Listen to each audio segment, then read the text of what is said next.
How's it going?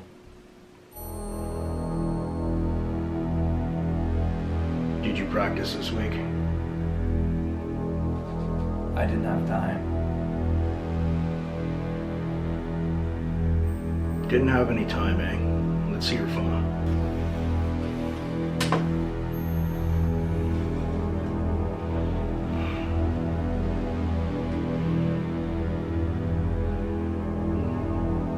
Facebook. Out with the boys all weekend. Doing a Fortnite all-nighter with Jesse. Hanging with a girlfriend at the mall today. Really? Be true to the YYCPG crew. Practice hard, practice smart, no excuses.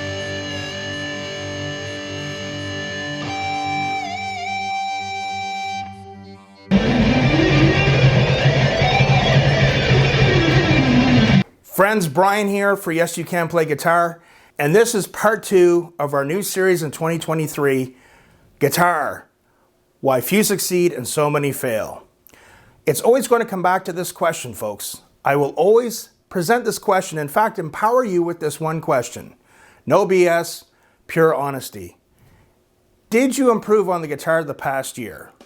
For most of you, the answer is no. For those of you that said yes, most of you are probably going to be like, I did, but I don't feel I improved as much as I should or as much as I would have liked. Now the question is why. In our last video, we talked about technique and why developing technique is so important, why most people miss the boat on that one. Think about it. If your fingers can't do the motions and perform what's needed on guitar, how are you going to be good? With my channel, most of you probably know me from my reaction videos or my interviews, but I have been a guitar teacher and a professional musician for over 30 years. And let me tell you, over that time, I have seen and heard the craziest stuff from people. Why they just failed on guitar, why they didn't get good, why this, why that. Let me ask you a question. Are you happy with just trudging along, not really making progress, or you find yourself most of the time making excuses as to why you're not doing well on guitar? You know, it's just not meant for me. My fingers are too short. My fingers are too fat. I don't know. I don't know. It just didn't seem natural to me. Let me ask you this question as well. When you went to Guitar Center, for all my American friends, and you bought your guitar, did you buy it thinking, you know what, I'm going to buy this and I'm going to suck, and it's going to sit in my closet most of the time, and I'm going to spend a lot of time just, convincing myself that I was just not meant to play guitar and come up with all these crazy excuses? You're probably subscribed to all the popular YouTube channels out there for teaching guitar. What happened? What's gone wrong?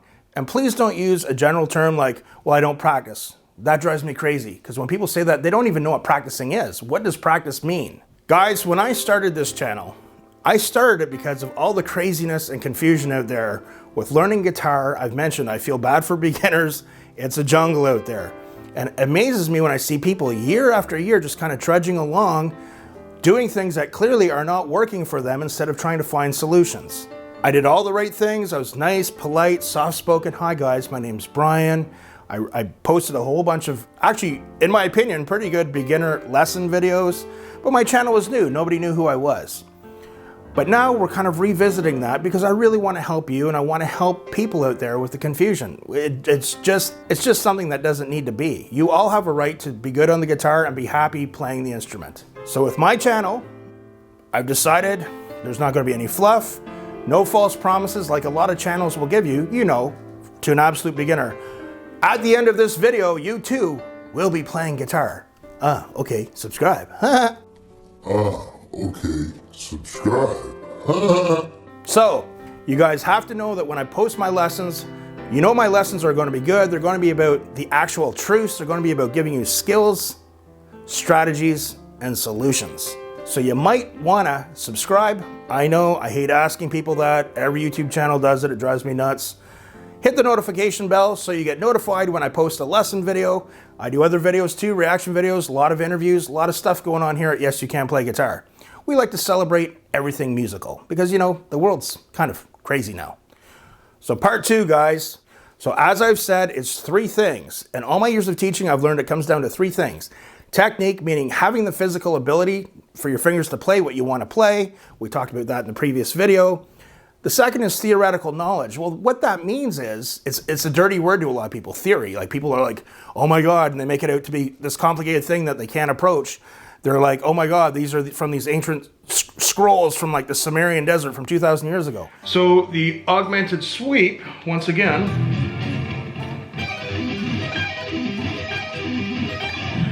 its roots we have traced back to the time 300 AD from St. Augustine.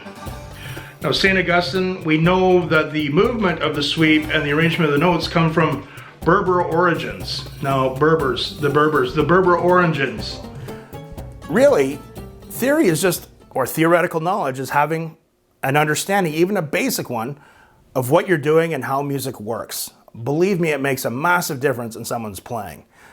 For a lot of people, let me ask you this question. They're like, who want to kind of learn that, but they're like, I don't know where to start. All these videos out here are confusing. So really that scale is the Copernican scale, and it's from the planet Copernicus, okay? So here we are, this is Earth right here, see, Earth. Let me ask you this question. Can you name all 6 strings on the guitar? For most of you, I'm sure you probably can. E, A, D, G, B, E. The tuning of the 6 strings and what's called standard tuning, the most common tuning in guitar. But now let me ask you a question. If you went up each string, or any particular string, and played each note on every fret, could you tell me what notes they are? That, my friends, is your first step into the world of theoretical knowledge or theory, because if you don't know the notes on the guitar, the rest is all going to be beyond you. So, here's a cool lesson for you guys, and in your practicing, you want to have a technical element, and now you want to have a basic understanding of the notes on the guitar. Check it out and work on learning the notes on each string. Alphabet, A to G. Can we handle that? Is that complicated for you? A, B, C, D, E, F, G, right? Now, can we remember B goes to C and E goes to F? B goes to C, E goes to F. Can you just remember that? B goes right to C, E goes right to F, okay? Alphabet A to G, B goes right to C, E goes right to F. Very nice. We're good, we're not complicated, nobody's having a nervous breakdown.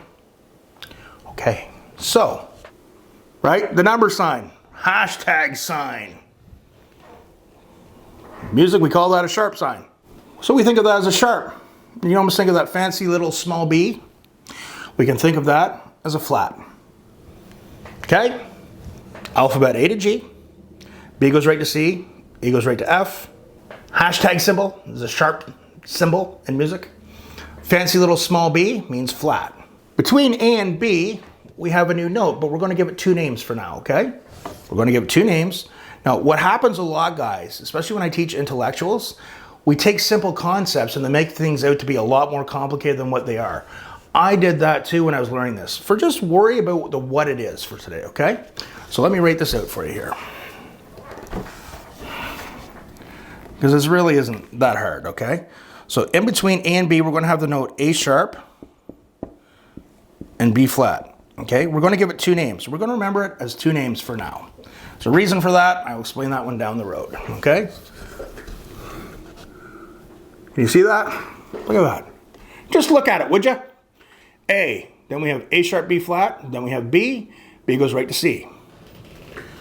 After C, the next note, okay? Higher than C, lower than D. We have a C sharp, and we have a D flat. Look, after C, we have a C sharp, D flat. I know it got written out pretty bad, but think of it as having 2 names, but it's 1 note for now, okay? In a minute or 2, I'm going to show you how this translates to guitar, okay? And then we have D, okay? So what we're doing here is understanding the order of the notes in music. We got A sharp, B flat, B goes right to C goes to C sharp, D flat, and then we have here, focus in here, expensive camera, D. After D, we got another note, higher than D, lower than E, D sharp, E flat. God, my writing's horrible. Okay, D sharp, E flat, E, E goes right to F. B goes to C, E goes right to F. Okay? Are you with me here? Alphabet A to G. B goes to C, E goes to F. We handle that okay? We know what a sharp symbol is, a flat symbol. After F, we have an F sharp G flat, and then we have a G. Then after G, we have a G sharp and an A flat. That's my messy writing. Now, how does this translate to a guitar? Well, let's take a look. Got my guitar here, guys. Now, if I play the A string, second thickest string, that note is an A because we tune that open string to the note A. But if we play the first fret on the A string, it's not the same note anymore. A, now we're playing the first fret. Well, what note comes next? A sharp or B flat. And the next note is B. B goes right to C. Then we have C sharp D flat. Then we have D. Then we have D sharp E flat.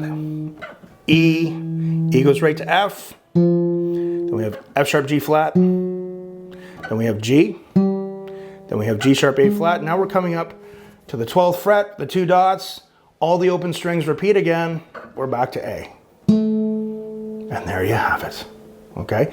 This is called the chromatic scale. It's basically understanding the layout of notes in music. Just to help confirm things, we're going to pick a different string. Let's go to the D string here, okay? Okay, we've got the D string happening here. That note is a D. We tune it to the note D, the open string. First fret on the D string. Hear how it's not a D anymore? You can't sit there and argue, go, that note's a D. It's not. Open string is a D, first fret. It's the next note in the chromatic scale. D sharp or E flat, my friends. E. F. E goes right to F. F sharp G flat. G. G sharp A flat. A. A sharp B flat. B. B goes right to C. C sharp D flat. We're about to play the 12th fret with the two dots, so that means that the open string repeats again, so we're back to D, an octave higher. An octave is simply the distance of 12 frets. We went through all 12 notes. And that, my friends, is understanding the layout of the notes on the guitar. Remember, guys, comment below any questions you might have, want to hear it, any challenges you have on the guitar. Let me know about your progress on the guitar. If you've been frustrated for a long time and what you've been frustrated with, comment below. Remember, practice hard, but practice smart. And no excuses. We'll see you soon.